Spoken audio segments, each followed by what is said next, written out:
أشهد أن لا إله إلا الله وحده لا شريك له وأشهد أن محمدا عبده ورسوله أما بعد فأعوذ بالله من الشيطان الرجيم بسم الله الرحمن الرحيم الحمد لله رب العالمين الرحمن الرحيم مالك يوم الدين إياك نعبد وإياك نستعين اهدنا الصراط المستقيم صراط الذين أنعمت عليهم غير المغضوب عليهم ولا الضالين. ഇന്ന് ബനു നദീർ ഗദവ അഥവാ യുദ്ധനീക്കത്തെ പറ്റിയാണ് പറയുന്നത്. ബനു നദീർ ഗോത്രം മദീനയിലെ ഒരു യഹൂദ കുടുംബമാകുന്നു. ചില ചരിത്രകാരന്മാർ എഴുതുന്നു, ബനു നദീർ ഖൈബറിലെ ഒരു യഹൂദ ഗോത്രമായിരുന്നു. അവരുടെ നാട് സുഹറ എന്നാണ് അറിയപ്പെട്ടിരുന്നത്. നബി സല്ലല്ലാഹു അലൈഹി വസല്ലം മദീനയിലെത്തിയപ്പോൾ ബനു നദീർ ഗോത്രത്തലവൻ ഹയ്യ് ഇബ്നു അഖ്തബ് ആയിരുന്നു. അയാളുടെ 6ാം തലമുറയിലെ പൂർവ്വപിതാക്കളിൽ നദീർ ബിൻ നിഹാം എന്നൊരു പേരുണ്ട്. ഇയാളുടെ പേരിലാണ് ഈ ഗോത്രം ബനു നദീർ എന്ന് അറിയപ്പെടുന്നത്. ഉമ്മുൽ മോമിനീൻ ഹദ്റത്ത് സഫിയ റളിയല്ലാഹു തആല അൻഹ ബനു നദീറിന്റെ നേതാവായ ഹയ്യ് ബിൻ അഖ്തബിന്റെ മകളായിരുന്നു. ചരിത്ര പുസ്തകങ്ങളിൽ പറയുന്നു, ഹയ്യ് ബിൻ അഖ്തബിന്റെ പൂർവ്വതലമുറ ഹദ്റത്ത് മൂസ അലൈഹി ഇസ്ലാമിന്റെ സഹോദരനായ ഹദ്റത്ത് ഹാറൂനുമായി ചേരുന്നുണ്ട്. ഹയ്യിന്റെ പൂർവ്വതലമുറയിൽ പല വ്യക്തികളും പ്രവാചകത്വത്താൽ അനുഗ്രഹീതരായിരുന്നു. അതിൽ അയാൾ അഭിമാനിക്കുകയും ചെയ്തിരുന്നു. ഈ ഗർവിൽ അയാൾ ഇങ്ങനെ പറയുമായിരുന്നു, അള്ളാഹു ഈ ലോകത്ത് തന്നെ നമ്മളോട് കരുണയുള്ളവനാണ്, പരലോകത്തും അവൻ നമ്മളോട് വാത്സല്യവും കരുണയും ഉള്ളവനായിരിക്കും. അവൻ നമുക്ക് തിന്മകൾ കാരണം ഏതാനും ദിവസം മാത്രമേ ശിക്ഷ നൽകുകയുള്ളൂ, അവസാനം നമ്മുടെ സങ്കേതം സ്വർഗമാക്കുകയും ചെയ്യുന്നതാണ്. ഈ തറവാട് മഹിമയും ഗർവം കാരണം ഹയ്യ് നബി സല്ലല്ലാഹു അലൈഹി വസല്ലമിന്റെ അധ്യാപനത്തിൽ നിന്ന് മുഖം തിരിക്കുകയുണ്ടായി.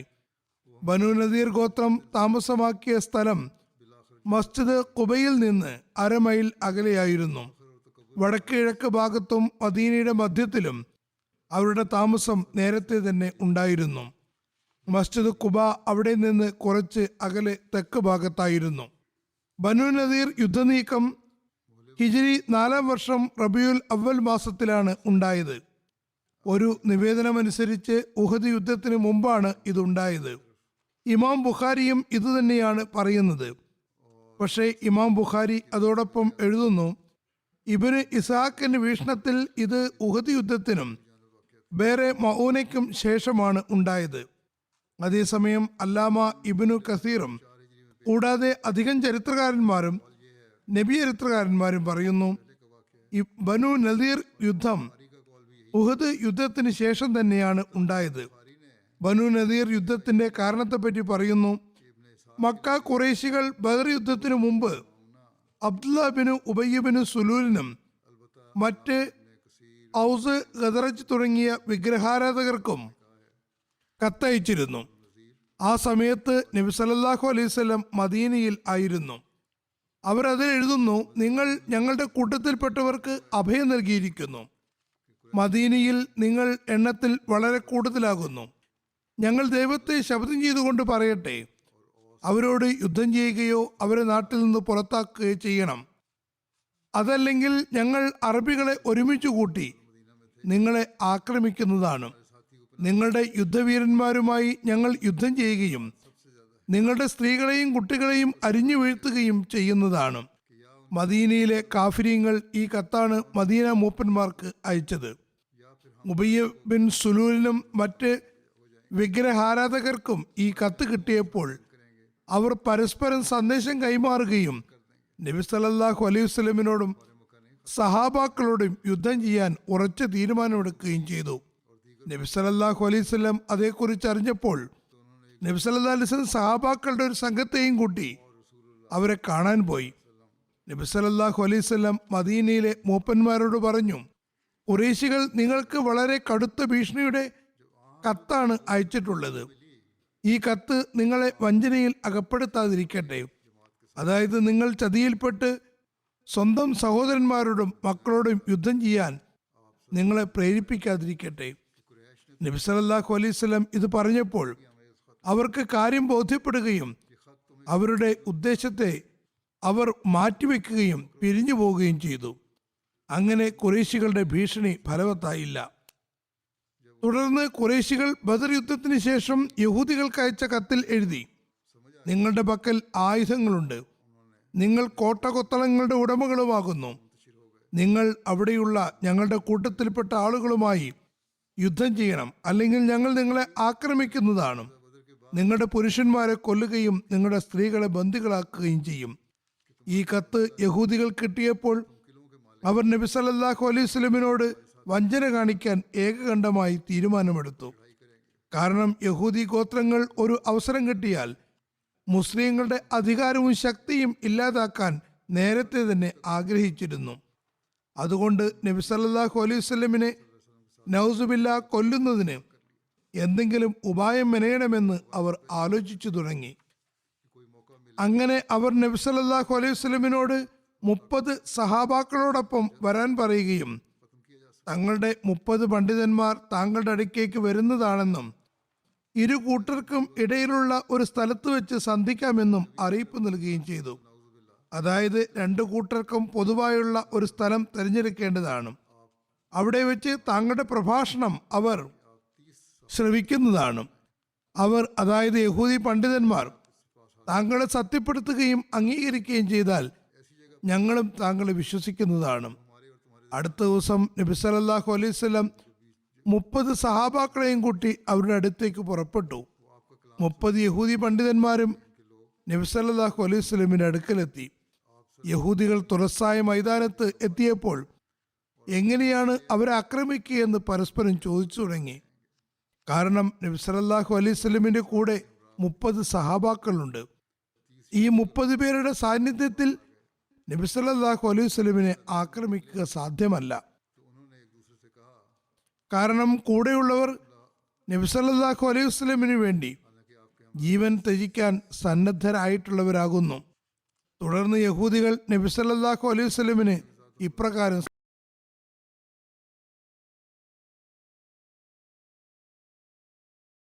കൊണ്ട് താങ്കൾ 3 ആളുകളുമായി വന്നാൽ മതി, ഞങ്ങളും 3 പണ്ഡിതന്മാരെയും കൊണ്ടുവരാം, അവർ താങ്കളുടെ സംസാരം കേൾക്കുന്നതാണ്. അങ്ങനെ നബി സല്ലല്ലാഹു അലൈഹി വസല്ലം 3 സഹാബാക്കളെയും കൂട്ടി പോയാൽ മതി എന്ന അഭ്യർത്ഥന അംഗീകരിക്കുകയുണ്ടായി. 3 യഹൂദി പണ്ഡിതന്മാരും പുറപ്പെട്ടു. ഈ യഹൂദികളുടെ കയ്യിൽ കഠാരയുണ്ടായിരുന്നു. അവർ നബി സല്ലല്ലാഹു അലൈഹി വസല്ലമിനെ ആക്രമിക്കാൻ ഉദ്ദേശിച്ചിരുന്നു. വഴിയിൽ വെച്ച് ബനി നദീറിലുള്ള ഗുണകാംക്ഷയായ ഒരു സ്ത്രീ ഒരു അൻസാരി മുസ്ലിമിനോട് ബനി നദീറിന്റെ എല്ലാ ഗൂഢപദ്ധതികളെ സംബന്ധിച്ചും, അതായത് അവർ ചതിക്കാൻ നടത്തിയ ഗൂഢാലോചനയെ പറ്റി അറിയിച്ചു കൊടുത്തു. അദ്ദേഹം നബി സല്ലല്ലാഹു അലൈഹി വസല്ലമിന്റെ സവിധത്തിലെത്തി യഹൂദികളുടെ ഈ ദുരുദ്ദേശത്തെ സംബന്ധിച്ച് അറിയിച്ചപ്പോൾ യഹൂദികളുടെ അടുക്കൽ എത്തുന്നതിന് മുമ്പേ നബി സല്ലല്ലാഹു അലൈഹി വസല്ലം തിരിച്ച് മദീനയിൽ എത്തുകയുണ്ടായി. ഈ യുദ്ധനീക്കത്തിന്റെ മറ്റൊരു കാരണം വിവരിച്ചുകൊണ്ട് ഒരു ഗ്രന്ഥകാരൻ എഴുതുന്നു, ബനു നദീർ രഹസ്യമായി ഖുറൈശികൾക്ക് സന്ദേശം അയക്കുകയും അവരെ നബി സല്ലല്ലാഹു അലൈഹി വസല്ലമിനെതിരിൽ യുദ്ധം ചെയ്യാൻ പ്രേരിപ്പിക്കുകയും ചെയ്യുകയുണ്ടായി. മാത്രമല്ല അവർക്ക് മുസ്ലിങ്ങളുടെ ചില പ്രതിരോധ ദൗർബല്യങ്ങളെപ്പറ്റിയും പറഞ്ഞുകൊടുത്തു. ഇത് ഖുറൈശികൾ മുസ്ലിങ്ങളുമായി യുദ്ധം ചെയ്യാൻ ഉഹദിനടുത്ത് താവളമടിച്ച സമയത്തുള്ള കാര്യമാണ്. മൂസ ബിൻ ഉഖബ മാത്രമാണ് ഈ കാരണം വിവരിച്ചിട്ടുള്ളത്. ചില നിവേദനങ്ങൾ പ്രകാരം ഉഹദ് യുദ്ധത്തിനു മുമ്പേ യഹൂദികളും മക്ക ഖുറൈശികളെ നല്ല പോലെ ഇളക്കിവിടാൻ ശ്രമിച്ചിരുന്നു. അങ്ങനെയാണ് ഉഹദ് യുദ്ധം ഉണ്ടായത്. ഈ യുദ്ധനീക്കത്തിനുള്ള പ്രധാനപ്പെട്ടതും ത്വരിതഗതിയിലുള്ളതുമായ ഒരു കാരണമായി പറയുന്നു. വേറെ മഊനയിൽ നിന്ന് തിരിച്ചു വരുമ്പോൾ ഹസ്രത്ത് അമ്ർ ബിൻ ഉമയ്യ സമ്രി ബനു ആമിറിലെ 2 ആളുകളെ വധിക്കുകയുണ്ടായി.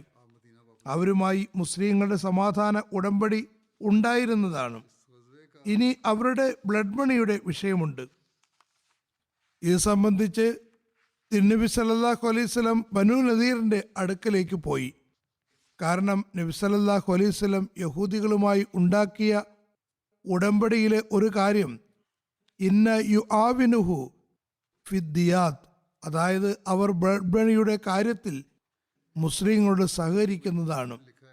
ഈ സംഭവത്തിന്റെ വിശദാംശങ്ങൾ നേരത്തെ വേറെ മഊന സംഭവത്തിലും പറഞ്ഞു കഴിഞ്ഞതാണ്. അതായത് ഹസ്രത്ത് അമ്ർ ബിൻ ഉമയ്യ സമ്രി വേറെ മഊനയിൽ നിന്ന് മദീനയിലേക്ക് തിരിച്ചു വരുമ്പോൾ കനാത്ത് എന്ന സ്ഥലത്തെത്തി. കനാത്ത് മദീനയ്ക്കും ഉഹദിനുമിടയിൽ മദീനയിലെ അറിയപ്പെടുന്ന 3 താഴ്വരകളിൽ ഒന്നാകുന്നു. ഇവിടെ കൃഷിയും മറ്റും നടത്തിയിരുന്നു. ഈ സ്ഥലത്ത് വെച്ച് ബനു ആമിറിലെ 2 പേരെ അദ്ദേഹം കാണുകയുണ്ടായി. നബി സല്ലല്ലാഹു അലൈഹി വസല്ലം അവരുമായി ഉടമ്പടി ചെയ്തിട്ടുണ്ടായിരുന്നു. ഹസ്രത്ത് അമ്ര അവരുടെ വംശാവലിയെപ്പറ്റി അന്വേഷിച്ചു. അവരത് പറയുകയും ചെയ്തു.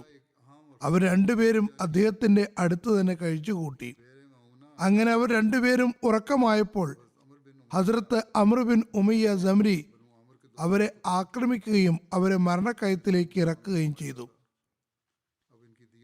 പിന്നെ വളരെ പെട്ടെന്ന് തന്നെ നബി സല്ലല്ലാഹു അലൈഹി വസല്ലമിന്റെ സവിധത്തിലെത്തി എല്ലാ കാര്യങ്ങളും വിവരിച്ചു കൊടുത്തു. നബി സല്ലല്ലാഹു അലൈഹി വസല്ലം പറഞ്ഞു, നീ ചെയ്തത് വളരെ മോശമായി പോയി. അവരുമായി നമ്മുടെ സമാധാന ഉടമ്പടി ഉള്ളതാണ്. ഹസ്രത്ത് അമ്ർ ബിൻ ഉമയ്യ സമ്രി പറഞ്ഞു, എനിക്ക് ഈ ഉടമ്പടിയെപ്പറ്റി അറിവില്ലായിരുന്നു. ഞാൻ അവരെ മുശ്രിക്കുകളും നമ്മളോട് വഞ്ചന കാണിച്ചവരുമാണെന്ന് മാത്രമാണ് മനസ്സിലാക്കിയിരുന്നത്. ഹസ്രത്ത് അമ്ർ അവരുടെ സാധന സാമഗ്രികളും വസ്ത്രങ്ങളും എല്ലാം കൊണ്ടുവന്നിരുന്നു. നബി സല്ലല്ലാഹു അലൈഹി വസല്ലം അവരുടെ സാധന സാമഗ്രികളും വസ്ത്രങ്ങളും സന്തപ്ത കുടുംബത്തിന് കൊടുക്കാൻ കൽപ്പിച്ചു. നബി സല്ലല്ലാഹു അലൈഹി വസല്ലം ഈ സാധനങ്ങൾ അവർക്കുള്ള ബ്ലഡ് മണിയോടൊപ്പം കൊടുത്തയച്ചു. അതിനുശേഷം നബി സല്ലല്ലാഹു അലൈഹി വസല്ലം ശനിയാഴ്ച ദിവസം ബനു നദീറിന്റെ അടുക്കിലേക്ക് പോയി. മസ്ജിദ് ഖുബയിൽ നമസ്കാരം അനുഷ്ഠിച്ചു. മുഹാജിരീനിലെയും അൻസാറിലെയും ചില സഹാബാക്കൾ നബി സല്ലല്ലാഹു അലൈഹി വസല്ലമിന്റെ കൂടെ ഉണ്ടായിരുന്നു. നബി സല്ലല്ലാഹു അലൈഹി വസല്ലം ബനു നദീറിന്റെ അടുക്കലെത്തിയപ്പോൾ 10-ൽ കുറവ് സഹാബാക്കളാണ് കൂടെ ഉണ്ടായിരുന്നത്. നബി സല്ലല്ലാഹു അലൈഹി വസല്ലം അവിടെ എത്തിയപ്പോൾ ബനു നദീർ തങ്ങളുടെ സഹസുകളിൽ ഇരിക്കുന്നതായിട്ടാണ് കണ്ടത്. അവരുമായി സംസാരിക്കാനും ഹസ്രത്ത് അമ്ര വധിച്ച 2 ആളുകളുടെ ബ്ലഡ് മണി നൽകുന്ന കാര്യത്തിൽ തന്നോട് സഹകരിക്കുന്നതിന് അഭ്യർത്ഥിക്കാനും വേണ്ടി നബി സല്ലല്ലാഹു അലൈഹി വസല്ലം അവിടെ ഇരുന്നു. ഈ യുദ്ധനീക്കത്തിന്റെ കാരണം വിവരിച്ചുകൊണ്ട് ഹസ്രത്ത് മിർസ ബഷീർ അഹമ്മദ് സാഹിബ് എഴുതുന്നു, ഇതിൽ നിന്ന് കുറെ കാര്യങ്ങൾ വ്യക്തമാകുന്നുമുണ്ട്. ഈ യുദ്ധനീക്കത്തിന്റെ കാരണം വിശദീകരിച്ചുകൊണ്ട് ഹദീസു കർത്താക്കളും ഗ്രന്ഥകാരന്മാരും വ്യത്യസ്ത കാരണങ്ങളാണ് പറയുന്നത്. ഈ ഭിന്നത കാരണം ഈ യുദ്ധനീക്കത്തിന്റെ കാലത്തെ സംബന്ധിച്ചും ഭിന്നത കാണപ്പെടുന്നുണ്ട്. ഹദ്രത്ത് മിർസ ബഷീർ അഹമ്മദ് സാഹിബ് എഴുതുന്നു, ഞാൻ ഇബ്നു ഇസാഖിനെയും ഇബ്നു സഅദിനെയുമാണ് പിന്തുടർന്നത്. ഞാൻ ഇവിടെ യാതൊരു ഗവേഷണവും നടത്താതെയാണ് അവരെ പിന്തുടർന്നത്. ഇബ്നു നദീർ യുദ്ധനീക്കം ഉഹദ് യുദ്ധത്തിനും വേറെ മഊന സംഭവത്തിനു ശേഷമാണ് വിവരിക്കുന്നത്. അതിനുള്ള കാരണമായി എഴുതുന്നു, അമ്ർ ബിൻ ഉമയ്യ സമ്രിയെ കാഫിര്യങ്ങൾ വേറെ മഊനയുടെ അവസരത്തിൽ ബന്ദിയാക്കിയ ശേഷം വിട്ടയച്ചിരുന്നു. അങ്ങനെ അദ്ദേഹം മദീനയിലേക്ക് തിരിച്ചു വരുമ്പോൾ വഴിയിൽ ഇബ്നു ആമിറിലെ 2 ആളുകളെ കാണുകയുണ്ടായി. അവരുമായി നബി സല്ലല്ലാഹു അലൈഹി വസല്ലമിന് ഉടമ്പടി ഉണ്ടായിരുന്നതാണ്. പക്ഷേ അമ്രിന് ഈ ഉടമ്പടി സംബന്ധിച്ച് അറിയില്ലായിരുന്നു. അതുകൊണ്ട് അദ്ദേഹം അവസരം കിട്ടിയപ്പോൾ വേറെ മഊനയുടെ പ്രതികാരമായി അവർ 2 പേരെയും വധിക്കുകയുണ്ടായി. അതിനുള്ള കാരണം ബനു ആമിർ ഗോത്രത്തലവനായ ആമിർ ബിൻ തുഫൈലായിരുന്നു. ബനു ആമിർ ഗോത്രക്കാർ സ്വയം ഈ കൊലയിൽ ഭാഗവാക്കായിരുന്നില്ല. അവർ യുദ്ധം ചെയ്തിരുന്നില്ല, പക്ഷേ അവർ വഞ്ചിക്കുകയുണ്ടായി. അതുകൊണ്ട് അവർ തങ്ങളുടെ ശത്രുക്കളാണെന്ന് അദ്ദേഹം, അതായത് ഹസ്രത്ത് അമർ, കരുതുകയും അവരെ രണ്ടുപേരെയും വധിക്കുകയും ചെയ്തു. അമ്ർ ബിൻ ഉമയ്യ മദീനയിലെത്തിയപ്പോൾ അദ്ദേഹം നബി സല്ലല്ലാഹു അലൈഹി വസല്ലമിന്റെ അടുക്കലെത്തി എല്ലാ കാര്യങ്ങളും വിവരിച്ചു കൊടുത്തു. അതിൽ രണ്ടുപേരെ കൊന്ന കാര്യവും പറയുകയുണ്ടായി. അവർ രണ്ടുപേരെ കൊന്നു എന്നറിഞ്ഞപ്പോൾ നബി സല്ലല്ലാഹു അലൈഹി വസല്ലം അമ്ർ ബിൻ ഉമയ്യയുടെ ഈ പ്രവൃത്തിയിൽ വളരെ നീരസം പ്രകടിപ്പിച്ചുകൊണ്ട് പറഞ്ഞു, അവരുമായി നമുക്ക് ഉടമ്പടി ഉള്ളതാണ്. നബി സല്ലല്ലാഹു അലൈഹി വസല്ലം ഉടൻ തന്നെ അവർ രണ്ടുപേരുടെയും ബ്ലഡ് മണി അവരുടെ കുടുംബത്തിന് അയച്ചു കൊടുക്കുകയുണ്ടായി.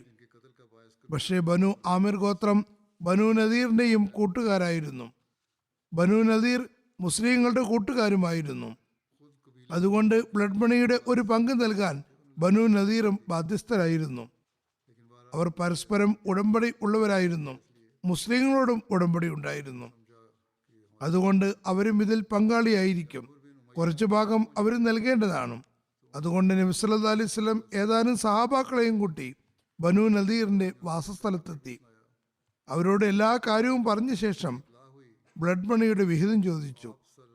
അതായത്, ഇന്ന വിധത്തിൽ അബദ്ധവശാൽ കൊലപാതകം നടന്നിരിക്കുന്നു, നമ്മൾ അതിനുള്ള ബ്ലഡ് മണി കൊടുക്കാനുണ്ട്. നിങ്ങളുമായി ഞങ്ങളുടെ ഉടമ്പടി ഉള്ളത് കൊണ്ട് നിങ്ങൾ നിങ്ങളുടെ വിഹിതവും തരണം. എഴുതുന്നു, ഈ നിവേദനത്തെയാണ് ഭൂരിപക്ഷം ചരിത്രകാരന്മാരും എടുത്തത്. അങ്ങനെ ഈ ചരിത്രം പൊതുവിൽ പ്രസിദ്ധപ്പെടുകയും പ്രസിദ്ധമാവുകയും ചെയ്തു. എന്നാൽ ഇതിന് വിപരീതമായി ഇമാം സുഹരിയുടെ ഒരു നിവേദനം സഹീ ഹദീസുകളിൽ വന്നിട്ടുണ്ട്.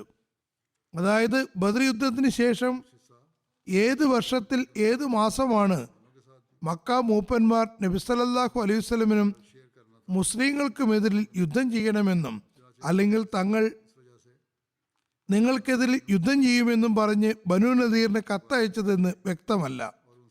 ബനു നദീർ എന്തെങ്കിലും തന്ത്രപരമായ നീക്കത്തിലൂടെ നബി സല്ലല്ലാഹു അലൈഹി വസല്ലമിനെ വധിക്കാമെന്ന് പദ്ധതിയിട്ടു. അതിനുവേണ്ടി അവർ ആസൂത്രണം ചെയ്ത ഉപായം ഇപ്രകാരമായിരുന്നു: നബി സല്ലല്ലാഹു അലൈഹി വസല്ലമിനെ വല്ല കാരണവും പറഞ്ഞ് തങ്ങളുടെ അടുക്കലേക്ക് വിളിച്ച് വധിക്കാവുന്നതാണ്. അങ്ങനെ അവർ നബി സല്ലല്ലാഹു അലൈഹി വസല്ലമിന്റെ അടുക്കലേക്ക് ആളെ അയച്ചുകൊണ്ട് പറഞ്ഞു, ഞങ്ങൾ താങ്കളുമായി ഞങ്ങളുടെ പണ്ഡിതന്മാരുടെ ചർച്ച നടത്താൻ ആഗ്രഹിക്കുന്നു. ഞങ്ങൾക്ക് താങ്കളുടെ സത്യസാക്ഷ്യം ബോധ്യമായാൽ ഞങ്ങൾ താങ്കളിൽ വിശ്വസിക്കുന്നതാണ്. അതുകൊണ്ട് താങ്കൾ ദയവായി താങ്കളുടെ 30 സഹാബാക്കളുമായി വന്നാലും ഞങ്ങളുടെ ഭാഗത്തു നിന്നും 30 ഉലമാക്കൾ പങ്കെടുക്കുന്നതാണ്. പിന്നെ ആശയവിനിമയം നടക്കുന്നതായിരിക്കും. ഒരു ഭാഗത്ത് അവർ നബി സല്ലല്ലാഹു അലൈഹി വസല്ലമിന് ഈ സന്ദേശം നൽകുകയും അതേസമയം മറുഭാഗത്ത് ഈ യഹൂദി ഉലമാക്കളുടെ കയ്യിൽ രഹസ്യമായി കഠാര കയ്യിൽ വെച്ചിരിക്കണമെന്നും തക്കം പാർത്ത് നബി സല്ലല്ലാഹു അലൈഹി വസല്ലമിനെ വധിക്കണമെന്നുള്ള ആസൂത്രണമനുസരിച്ച് മുഴുവൻ തയ്യാറെടുപ്പ് നടത്തുകയും ചെയ്തിരുന്നു. പക്ഷേ ബനു നദീർ ഗോത്രത്തിലെ ഒരു സ്ത്രീ അൻസാറിലെ ഒരാൾക്ക്, ഇദ്ദേഹം കുടുംബപരമായി ഈ സ്ത്രീയുടെ സഹോദരനുമായിരുന്നു, തന്റെ ഗോത്രക്കാരുടെ ഗൂഢാലോചനയെപ്പറ്റി യഥാസമയം അറിയിപ്പ് നൽകുകയുണ്ടായി. നബി സല്ലല്ലാഹു അലൈഹി വസല്ലം വീട്ടിൽ നിന്ന് ഇറങ്ങുന്നതേ ഉണ്ടായിരുന്നുള്ളൂ. ഈ അറിയിപ്പ് കിട്ടിയപ്പോൾ തിരിച്ചു പോവുകയും ഉടൻ തയ്യാറെടുപ്പ് നടത്താൻ നിർദ്ദേശം നൽകുകയും ഉണ്ടായി. അങ്ങനെ സഹാബാക്കളുടെ ഒരു സംഘവുമായി ബനു നദീറിന്റെ കോട്ടകൾ ലക്ഷ്യമാക്കി നീങ്ങി. അവിടെ എത്തിയതും അവരെ വളയുകയും ചെയ്തു. തുടർന്ന് അവരുടെ മൂപ്പന്മാർക്ക് ഇപ്രകാരം സന്ദേശം നൽകി: ഇപ്പോൾ പ്രകടമായ അവസ്ഥകൾ വെച്ച് നിങ്ങൾ ഞാനുമായി കരാർ ലംഘനവും കലാപവും നടത്തുകയില്ലെന്ന് പുതുതായി ഉടമ്പടി ചെയ്യുന്നില്ലെങ്കിൽ ഞാൻ നിങ്ങളെ മദീനയിൽ താമസിക്കാൻ അനുവദിക്കുന്നതല്ല. പക്ഷേ യഹൂദികൾ ഉടമ്പടി ചെയ്യാൻ പൂർണ്ണമായും വിസമ്മതിക്കുകയുണ്ടായി. അങ്ങനെ യുദ്ധത്തിന് ആരംഭം കുറിച്ചു. ബനു നദീർ ധിക്കാരപൂർവ്വം വീട്ടുതടങ്കിൽ തന്നെ കഴിച്ചുകൂട്ടി. അതായത്, തങ്ങളുടെ പക്കൽ ശക്തിയുണ്ടെന്ന് ധിക്കാരവും അഹങ്കാരവും പ്രകടിപ്പിച്ചുകൊണ്ട് വീടുകളിൽ തന്നെ കഴിച്ചുകൂട്ടുകയുണ്ടായി.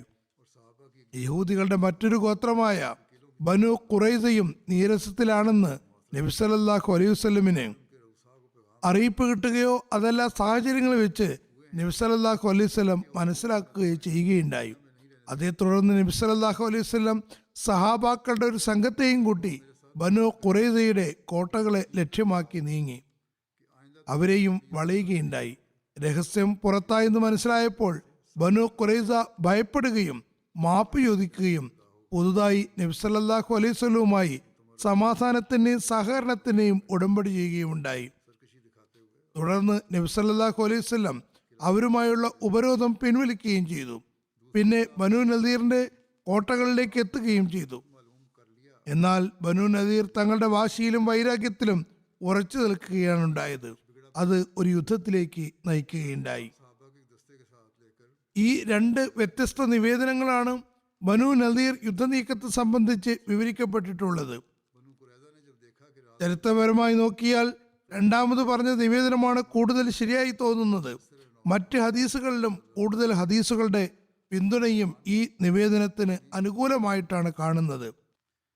പക്ഷേ ആദ്യത്തെ നിവേദനത്തെ ചരിത്രകാരന്മാർ കൂടുതലായി അവലംബിച്ചിരിക്കുന്നു. ചില സഹീ ഹദീസുകളിലും ഇതിന്റെ പ്രബലതയിലേക്ക് സൂചനകളും ലഭിക്കുന്നുണ്ട്. ഇമാം ബുഖാരി സുഹരിയുടെ വാക്കുകൾക്ക് മുൻഗണന നൽകുന്നുണ്ടെങ്കിൽ പോലും ആമിർ ഗോത്രത്തിലെ വധിക്കപ്പെട്ട 2 ആളുകളുടെ ബ്ലഡ് മണിയെ സംബന്ധിച്ചും ചർച്ച ചെയ്യുന്നുണ്ട്. അതുകൊണ്ട് നമ്മുടെ വീക്ഷണത്തിൽ 2 നിവേദനങ്ങളെയും ശരിയാണെന്ന് മനസ്സിലാക്കി കൂട്ടിച്ചേർക്കുകയാണെങ്കിൽ അത് തെറ്റായിരിക്കുകയില്ല. അതേസമയം യുദ്ധത്തിന്റെ കാലഗണനയെ സംബന്ധിച്ച് ഈ നിവേദനങ്ങളിൽ ഏതെങ്കിലും ഒന്നിന് മുൻഗണന നൽകേണ്ടി വരും. കാരണം കാലഗണനയുടെ കാര്യത്തിൽ 2 നിവേദനങ്ങളെയും ശരിയാണെന്ന് അംഗീകരിക്കാൻ സാധ്യമല്ല. ബനു നദീറിന്റെ ഭാഗത്ത് നിന്ന് വ്യത്യസ്ത സമയങ്ങളിൽ യുദ്ധ സാഹചര്യം സൃഷ്ടിക്കപ്പെട്ടെങ്കിലും നബി സല്ലല്ലാഹു അലൈഹി വസല്ലം അവർക്ക് സാവകാശം നൽകിക്കൊണ്ടിരിക്കുകയും മാപ്പാക്കിക്കൊണ്ടിരിക്കുകയും ചെയ്തിരുന്നുവെന്ന് മനസ്സിലാകുന്നു. എന്നാൽ അവസാന കാരണമായ ബേറെ മഊന സംഭവം ഉണ്ടായപ്പോൾ നബി സല്ലല്ലാഹു അലൈഹി വസല്ലം അവരുടെ എല്ലാ നീക്കങ്ങളും ഓർമ്മിപ്പിച്ചുകൊണ്ട് അവർക്കെതിരെ യുദ്ധനീക്കം നടത്തുകയാണ് ഉണ്ടായത്. അതായത് ഈ പറഞ്ഞ എല്ലാ കാരണങ്ങളും അതിൻ്റെതായ തലങ്ങളിൽ ശരിയാകുന്നു. പക്ഷേ അവസാന നീക്കത്തിലുള്ള കാരണം ബനു നദീറിന്റെ 2 വധിക്കപ്പെട്ടവരുടെ ബ്ലഡ് മണി ആവശ്യപ്പെട്ടപ്പോൾ ഉണ്ടായ കാര്യമാകുന്നു. വല്ലാഹു ആലമു ബിസ്സവാബ്. ഞാൻ വിവരിച്ച ഈ എല്ലാ കാര്യങ്ങളും സീറത്ത് ഖാത്തമുൻ നബീനിൽ നിന്ന് എടുത്തതാണ്. തുടർന്ന് എഴുതുന്നു, ബനു നദീർ നബി സല്ലല്ലാഹു അലൈഹി വസല്ലമിനെ വധിക്കാൻ ശ്രമിച്ച നെറുകെട്ട ഗൂഢാലോചനയും അതിന് ഒരു കാരണമായിട്ടുണ്ട്. ഇത് സംബന്ധമായി പറഞ്ഞു വന്നതുപോലെ നബി സല്ലല്ലാഹു അലൈഹി വസല്ലം സഹാബാക്കളുടെ ഒരു സംഘത്തെയും കൂട്ടി ബനു നദീറിന്റെ അടുക്കൽ ചെന്നു. നബി സല്ലല്ലാഹു അലൈഹി വസല്ലം ശനിയാഴ്ചയാണ് പോയത്. നബി സല്ലല്ലാഹു അലൈഹി വസല്ലം മുഹാജിരീങ്ങളും അൻസാറുകളും അടങ്ങുന്ന സംഘത്തോടൊപ്പം മസ്ജിദ് ഖുബയിൽ നമസ്കരിക്കുകയും പിന്നെ ഉടമ്പടി പ്രകാരം ബനു നദീറിന്റെ അടുക്കലെത്തി ബ്ലഡ് മണിയുടെ ആവശ്യം ഉന്നയിക്കുകയും ചെയ്തു. നബി സല്ലല്ലാഹു അലൈഹി വസല്ലം കൂടെ കൊണ്ടുപോയ സഹാബാക്കളുടെ എണ്ണം 10-ൽ താഴെയായിരുന്നു.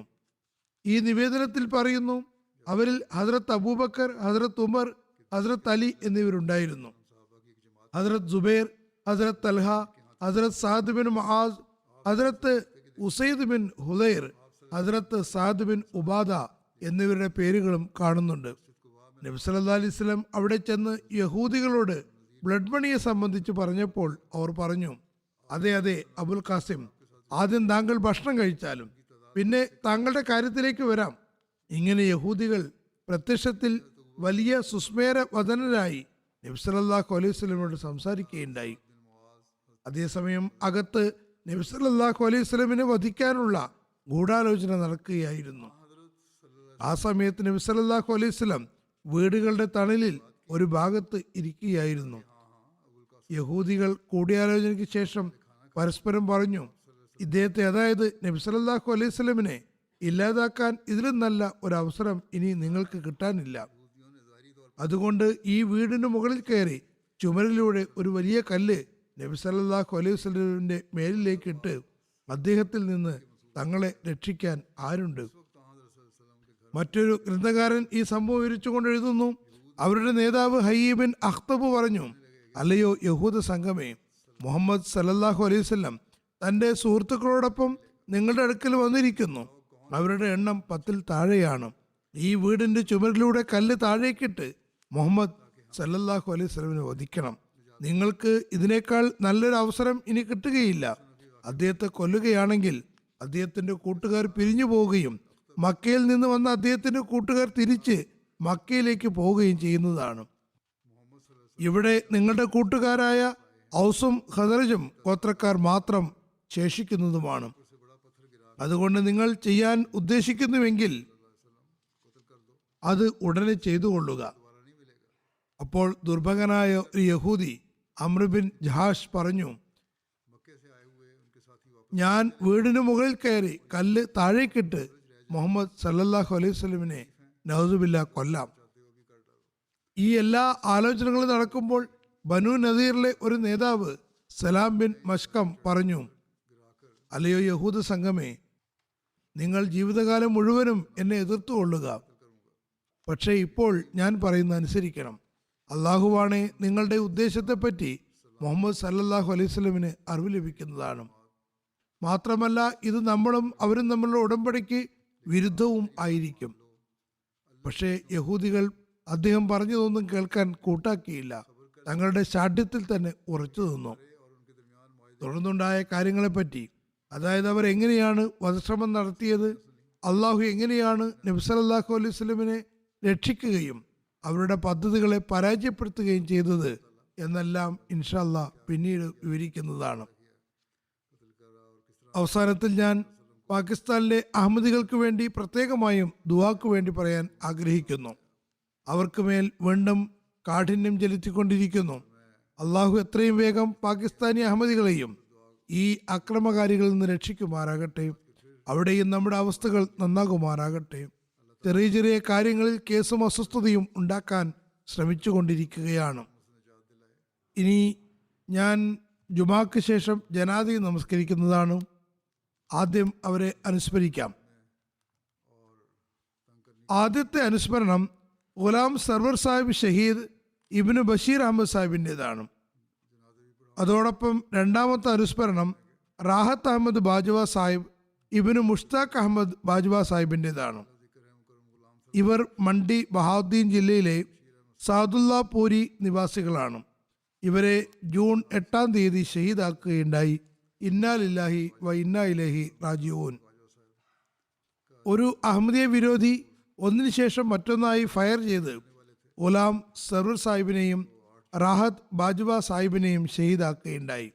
ഷഹാദത്ത് വേളയിൽ ഗുലാം സർവർ സാഹിബിന് 64 വയസ്സും റാഹത്ത് ബാജ്വ സാഹിബിന് 30 വയസ്സുമായിരുന്നു പ്രായം. വിവരണങ്ങൾ പ്രകാരം ഗുലാം സർവർ സാഹിബ് സൗദുല്ലാപൂർ അഹമ്മദിയ മസ്ജിദിൽ നിന്ന് ലോഹർ നമസ്കാരത്തിന് ശേഷം വീട്ടിലേക്ക് പോകുമ്പോൾ വീടിനടുത്ത് അഹമ്മദിയ ശത്രുവായ പ്രാദേശിക മദ്രസയിലെ വിദ്യാർത്ഥി സയ്യിദ് അലി റസ ഗുലാം സർവർ സാഹിബിനെ പിന്തുടർന്ന് തോക്കിൽ നിന്ന് വെടിയുതിർക്കുകയാണ് ചെയ്തത്. തലയിൽ വെടികൊണ്ടതിനാൽ അദ്ദേഹം അപ്പോൾ തന്നെ ഷഹീദാകുകയുണ്ടായി.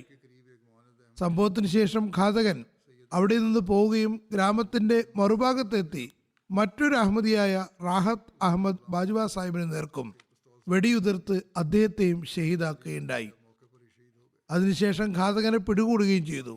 സംഭവത്തിന് ശേഷം ഘാതകൻ തന്റെ മൊഴിയിൽ പോലീസിനോട് പറഞ്ഞു, ഞാൻ തന്നെയാണ് അവരെ വധിച്ചത്, ഞാനത് സ്വർഗം കരസ്ഥമാക്കാൻ വേണ്ടി ചെയ്തതാണ്. അയാൾ പറഞ്ഞു, ഞാൻ ചെയ്തതെല്ലാം സ്വർഗം നേടാൻ വേണ്ടിയാണ് ചെയ്തത്. ഞാൻ മറ്റേതെങ്കിലും അഹമ്മദിയെ കണ്ടാൽ അയാളുടെ ജീവനെടുക്കുന്നതിലും അമാന്തിക്കുമായിരുന്നില്ല. മൗലവിമാർ പഠിപ്പിച്ച ഇസ്ലാമിന്റെ അധ്യാപനത്തിന്റെ പ്രതിഫലനമാണ് ഇതെല്ലാം. ഇതാണ് ഇവർ നൽകുന്ന ഇസ്ലാമിക പാഠം. ഇസ്ലാമിന് ദുഷ്പേരുണ്ടാക്കുകയാണ്. അള്ളാഹു അവരെത്രയും വേഗം പിടികൂടാനുള്ള സാഹചര്യം ഒരുക്കുമാറാകട്ടെ. ഗുലാം സർവർ സാഹിബിന്റെ കുടുംബത്തിൽ അദ്ദേഹത്തിന്റെ പിതാമഹൻ ഹസ്രത്ത് ഷറഫുദ്ദീൻ സാഹിബ് മുഖേനയാണ് അഹമ്മദിയത്ത് എത്തിയത്. അദ്ദേഹം പ്ലേഗിന്റെ അടയാളത്തിൽ പ്രഭാവിതനായി മറ്റ് ആളുകളോടൊപ്പം മൗലാന ഗുലാം റസൂൽ സാഹിബ് രാജകീയ മുഖേനയാണ് ബയ്യത്ത് ചെയ്തത്. പിന്നീട് 1903 ജഹലം കേസിന്റെ സമയത്ത് ഹസ്രത്ത് മസീമോദ് അലി ഇസ്ലാം ജഹലമിൽ വന്നപ്പോൾ അദ്ദേഹത്തെ അവിടെ സന്ദർശിക്കുന്നതിനും സൗഭാഗ്യം ലഭിക്കുകയുണ്ടായി. ഷഹീദ് മർഹൂം അള്ളാഹുവിന്റെ അനുഗ്രഹത്താൽ വസിയത്ത് പദ്ധതിയിൽ ഉൾപ്പെട്ടിരുന്നു. 5 നേരം നമസ്കാരങ്ങൾ ജമാഅത്തായി അനുഷ്ഠിക്കുന്നതിൽ കൃത്യനിഷ്ഠയുള്ള ആളും തഹജ്ജുദ് നമസ്കരിക്കുന്ന ആളുമായിരുന്നു. ധാരാളമായി സലാത്ത് ചൊല്ലുമായിരുന്നു. നഫൽ നോമ്പുകൾക്ക് പുറമെ വിശുദ്ധ ഖുർആൻ പാരായണത്തിലും അദ്ദേഹത്തിന് പ്രത്യേക താല്പര്യമുണ്ടായിരുന്നു. കൂടാതെ ജമാഅത്ത് പുസ്തകങ്ങൾ കൃത്യമായി പാരായണം ചെയ്തിരുന്നു. ജമാഅത്തിന് വേണ്ടി എല്ലാ ദിവസവും നഫൽ അനുഷ്ഠിക്കുകയും ചെയ്യുമായിരുന്നു. 2 റക്അത്ത് നഫൽ ഏതായാലും അനുഷ്ഠിച്ചിട്ടുണ്ടായിരുന്നു. എല്ലാ ദിവസവും കൃത്യമായി സദക്കയും കൊടുത്തിരുന്നു. ആരും അറിയാതെ ആവശ്യക്കാർക്ക് സഹായം ചെയ്തു കൊടുക്കുമായിരുന്നു. സഹായം ചോദിച്ചു വരുന്ന ആരെയും വീട്ടിൽ നിന്ന് വെറും കൈയോടെ വിടുമായിരുന്നില്ല. പ്രാദേശിക ജമാഅത്ത് ജനറൽ സെക്രട്ടറി സ്ഥാനത്തിന് പുറമെ സഅദുല്ലാപൂർ അത്ഫാൽ മുറബിയായും സേവനം ചെയ്യാൻ അവസരം ലഭിച്ചിട്ടുണ്ട്. ദഅവത്തെ ഇലല്ലാഹിൽ വളരെ താല്പര്യമുള്ള ആളായിരുന്നു. ഒരുപാട് സുമനസ്സുകൾക്ക് അദ്ദേഹം മുഖേന ബയ്യത്ത് ചെയ്യുന്നതിന് അവസരം ലഭിച്ചിട്ടുണ്ട്. നേരത്തെ കലിമ സംബന്ധമായ ഒരു കാര്യത്തിൽ മറ്റ് അഹമ്മദികളോടൊപ്പം 3-4 ദിവസം കേസൊന്നും രേഖപ്പെടുത്താതെ തന്നെ അസീറാനെ റാഹമോല അഥവാ ദൈവമാർഗത്തിൽ കൽത്തുറുങ്കിൽ കഴിയാനും സൗഭാഗ്യം ലഭിച്ചിട്ടുണ്ട്. മർഹൂമിന്റെ സഹോദരപുത്രൻ ജില്ലാ ഖായിദ് ഷാഹിദ് ഇമ്രാൻ പറയുന്നു, ജമാഅത്തിന് ചരിത്രത്തിൽ തന്റെ പേര് സ്വർണ്ണ ലിപികളാൽ എഴുതപ്പെടുന്ന രീതിയിലുള്ള എന്തെങ്കിലും പ്രവർത്തനം തനിക്ക് ചെയ്യാൻ കഴിയണേ എന്ന് മർഹൂം ഏതു സമയത്തും ആഗ്രഹം പ്രകടിപ്പിച്ചിട്ടുണ്ടായിരുന്നു. അള്ളാഹു അദ്ദേഹത്തിന്റെ ആഗ്രഹം ഈ തരത്തിൽ പൂർത്തിയാക്കുകയുണ്ടായി. സന്തപ്ത കുടുംബത്തിൽ ഭാര്യ സാജിദ പർവീൻ സാഹിബയെ കൂടാതെ 2 ആൺമക്കളും 4 പെൺമക്കളുമുണ്ട്. 2 ചെറിയ പെൺമക്കളിൽ ഒരാൾ FSC പഠിച്ചുകൊണ്ടിരിക്കുന്നു, മറ്റൊരാൾ മെട്രിക് വിദ്യാർത്ഥിനിയാണ്. മറ്റ് മക്കളുടെ വിവാഹം കഴിഞ്ഞിരിക്കുന്നു. പറയുന്നു, അദ്ദേഹത്തിന്റെ അനുസരണശീലം വളരെ ഉന്നത നിലവാരത്തുള്ളതായിരുന്നു. സദർ ജമാഅത്ത് പറയുന്നു, എനിക്ക് അദ്ദേഹവുമായി കുടുംബബന്ധവുമുണ്ട്. ചില സമയത്ത് അദ്ദേഹവുമായി അഭിപ്രായ വ്യത്യാസങ്ങളും ഉണ്ടായിട്ടുണ്ട്.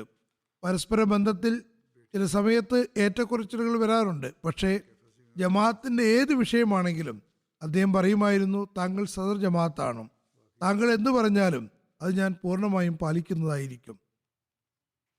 ഈ ഉന്നത നിലവാരമാണ് അദ്ദേഹം കാണിച്ചത്. ആളുകൾ വ്യക്തിപരമായ കാര്യങ്ങളെ മുൻനിർത്തി ജമാഅത്ത് സംവിധാനവുമായി സഹകരിക്കുന്നില്ല എന്ന് പറഞ്ഞുകൊണ്ട് ഒരുപാട് പരാതികൾ വരാറുണ്ട്. എന്നാൽ അദ്ദേഹം ഒരിക്കലും അത് പ്രകടിപ്പിക്കുന്ന ആളായിരുന്നില്ല. പൂർണ്ണമായ കീഴ്വണക്കത്തോടുകൂടി സംവിധാനത്തെ അനുസരിക്കുമായിരുന്നു. ജില്ലാ മുറബി അമാനുള്ള സാഹിബ് പറയുന്നു, ഞാൻ ഗുലാം സർവർ സാഹിബിൽ കണ്ടിട്ടുള്ള പ്രത്യേകത എന്തെന്നാൽ അദ്ദേഹം മസ്ജിദിൽ എപ്പോഴും നേരത്തെ വന്ന് 1ാമത്തെ സഫിൽ വലതു ഭാഗത്ത് ഇരിക്കുമായിരുന്നു. സിക്ർ ഇലാഹിയിൽ മുഴുകിയിരുന്നു.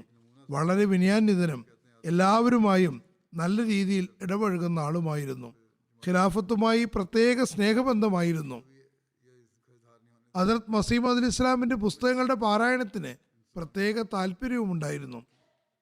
തബ്ലീഗിൽ അതീവ തൽപരനായിരുന്നു. അതുകൊണ്ട് ഹദ്റത്ത് ഖലീഫത്തുൽ മസീഹ് റാബിന്റെ മജ്ലിസ് ഇർഫാനും മറ്റ് ഓഡിയോ വീഡിയോകളും തൻ്റെ കയ്യിൽ കരുതിയിരുന്നു.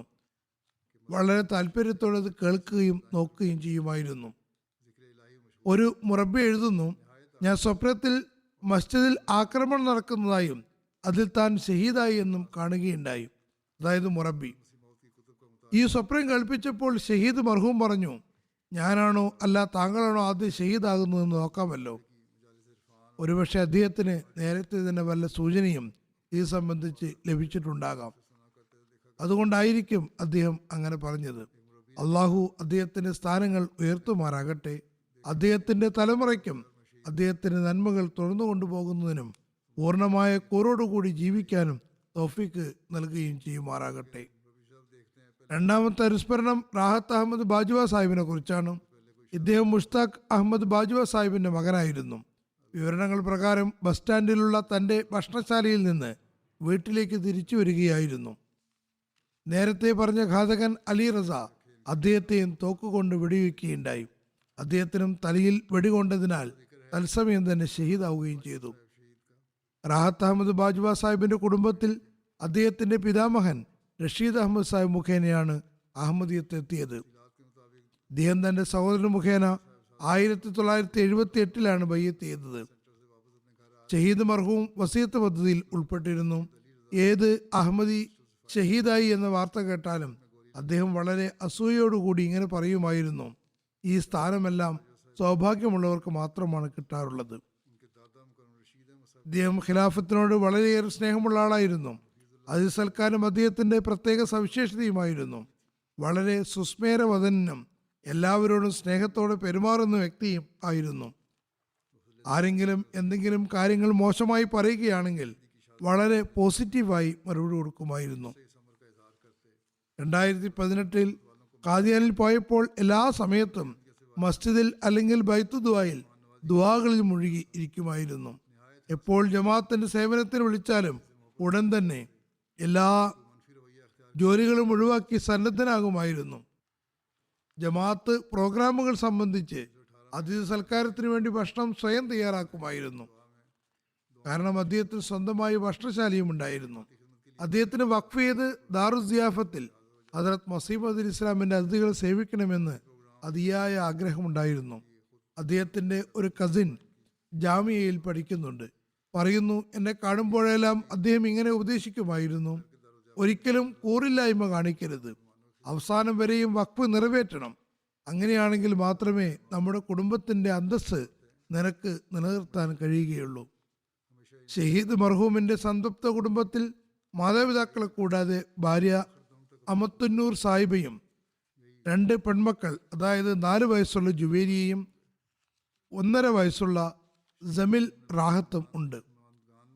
അള്ളാഹു ഈ ശുഹദാക്കൾക്ക് ജന്നത്തുൽ ഫിർദൗസിൽ ഉന്നത സ്ഥാനം നൽകുമാറാകട്ടെ. അവരോട് പൊറുമയോടെയും കരുണയോടെയും വർത്തിക്കുമാറാകട്ടെ. എല്ലാ സംതൃപ്ത കുടുംബത്തിനും നല്ല സഹനവും പ്രദാനം ചെയ്യുമാറാകട്ടെ. അവരെ തന്റെ സംരക്ഷണയിൽ വയ്ക്കുമാറാകട്ടെ. ഇതോടൊപ്പം മറ്റൊരു ജനാസ കൂടിയുണ്ട്. അത് മലിക് മുസഫർ ഖാൻ ജോയിന സാഹിബിൻ്റെതാണ്. ഇദ്ദേഹം കഴിഞ്ഞ ദിവസം 93-ാമത്തെ വയസ്സിൽ വഫാത്തായി. ഇന്നാ ലില്ലാഹി വ ഇന്നാ ഇലൈഹി റാജിഊൻ. അള്ളാഹുവിന്റെ അനുഗ്രഹത്താൽ മർഹൂം മൂസിയായിരുന്നു. അദ്ദേഹത്തിന്റെ മകൻ മുഹമ്മദ് മുത്തിയുള്ള ജോയിന സാഹിബ് മുറബിയാകുന്നു. ഇപ്പോൾ ഹവായി എന്ന സ്ഥലത്താണുള്ളത്. ട്രാവൽ ഡോക്യുമെന്റ്സ് ഇല്ലാത്തത് കാരണം പിതാവിന്റെ ജനാസയിൽ പങ്കെടുക്കാൻ കഴിഞ്ഞില്ല. മുറബി സാഹിബ് എഴുതുന്നു, പിതാവ് വളരെ ദീനുള്ളയാളും മുത്തക്കിയും സാധു സംരക്ഷകനും തഹജ്ജുദ് നമസ്കരിക്കുന്ന ആളും 5 നേരം നമസ്കാരത്തിൽ കൃത്യനിഷ്ഠയുള്ള ആളും കൃത്യമായി വിശുദ്ധ ഖുർആൻ തർജ്ജമയോടുകൂടി പാരായണം ചെയ്യുന്ന നല്ല ആത്മാർത്ഥതയുള്ള വ്യക്തിയും ആയിരുന്നു. 24-ാമത്തെ വയസ്സിൽ 1953 അദ്ദേഹം നേരിട്ട് അഹമ്മദിയത്ത് സ്വീകരിക്കുകയാണ് ചെയ്തത്. ഹദ്റത്ത് മസീഹ് ഇസ്ലാമിൽ വിശ്വസിച്ചതിന് ശേഷം അദ്ദേഹത്തിൽ വിപ്ലവകരമായ മാറ്റമാണ് ഉണ്ടായത്. അന്നു മുതൽ അദ്ദേഹം ഇബാദത്തിലും ഖിലാഫത്തിനോടുള്ള കൂറിലും മനുഷ്യ സേവനത്തിലും മാതൃകാപരമായ ജീവിതമാണ് നയിച്ചത്. അദ്ദേഹത്തിന്റെ ജീവിതത്തിൽ വ്യത്യസ്ത നിലകളിൽ ജമാഅത്തി സേവനത്തിന് അവസരം ലഭിച്ചിട്ടുണ്ട്. 15 വർഷത്തോളം തന്റെ ജമാഅത്തായ ചക്ക് 152 ഷിമാലിയിൽ ജമാഅത്ത് സദറായിരുന്നു. പറയുന്നു, ഞങ്ങൾ ഒരിക്കലും അദ്ദേഹത്തിൽ നിന്ന് ജമാഅത്ത് ഭാരവാഹികളെ കുറിച്ച് പരാതികളൊന്നും കേട്ടിട്ടേയില്ല. എപ്പോഴും അദ്ദേഹം ഉപദേശിച്ചു കൊണ്ടിരുന്നത് ജമാഅത്തിലെ ഭാരവാഹി, അതായത് സായിക്കാണെങ്കിൽ പോലും നിങ്ങളുടെ വീട്ടിൽ വന്നാൽ കാലത്തിന്റെ ഖലീഫയുടെ പ്രതിനിധി എന്ന നിലയ്ക്ക് അദ്ദേഹത്തെ ആദരിക്കേണ്ടത് നിങ്ങളുടെ കടമയാണ്. സ്വന്തം നിലയ്ക്കും എപ്പോഴും ജമാഅത്ത് അതിഥികളെയും ഭാരവാഹികളെയും പ്രത്യേകമായി ആദരിക്കുമായിരുന്നു. ഞാൻ 2005 വസിയത്ത് സംബന്ധമായി ആഹ്വാനം ചെയ്തപ്പോൾ തന്റെ വസിയത്ത് 10-ൽ 1 എന്നതിൽ നിന്ന് വർദ്ധിപ്പിച്ച് 3-ൽ 1 ആക്കിയ ആദ്യത്തെ മൂസി അദ്ദേഹമായിരുന്നു. അതായത് ഷർഹ് തോത് വർദ്ധിപ്പിക്കുകയുണ്ടായി. ഈ ആഹ്വാനത്തിന് താൻ എങ്ങനെ ലബ്ബൈക്ക് പറയും എന്നതായിരുന്നു അദ്ദേഹത്തിന്റെ ചിന്ത. സാമ്പത്തിക ത്യാഗം, ചന്ത എന്നതിൻ്റെയൊക്കെ യാഥാർത്ഥ്യം ഏറ്റവും ആദ്യത്തിൽ തന്നെ അടിച്ചു തീർക്കുക എന്നതാണെന്ന് പറയുമായിരുന്നു. മാൾ സെക്രട്ടറിക്ക് ഓർമ്മപ്പെടുത്താനുള്ള അവസരമുണ്ടാകരുത്. പെൻഷൻ കിട്ടിയാൽ ഏറ്റവും ആദ്യം ചന്തകൾ കൊടുത്തുവിട്ടുമായിരുന്നു.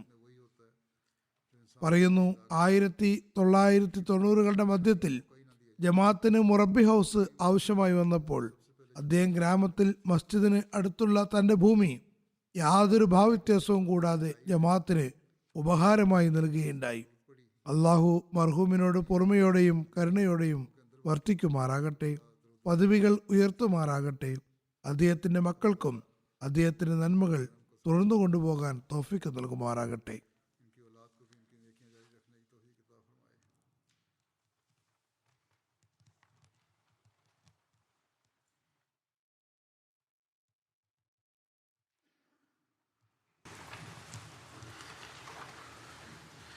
الحمد لله الحمد لله نحمده ونستعينه ونستغفره ونؤمن به ونتوكل عليه ونعوذ بالله من شرور أنفسنا ومن سيئات أعمالنا من يهده الله فلا مضل له ومن يضلل فلا هادي له ونشهد أن لا إله إلا الله ونشهد أن محمدا عبده ورسوله عباد الله رحمكم الله إن الله يأمر بالعدل والإحسان وإيتاء ذي القربى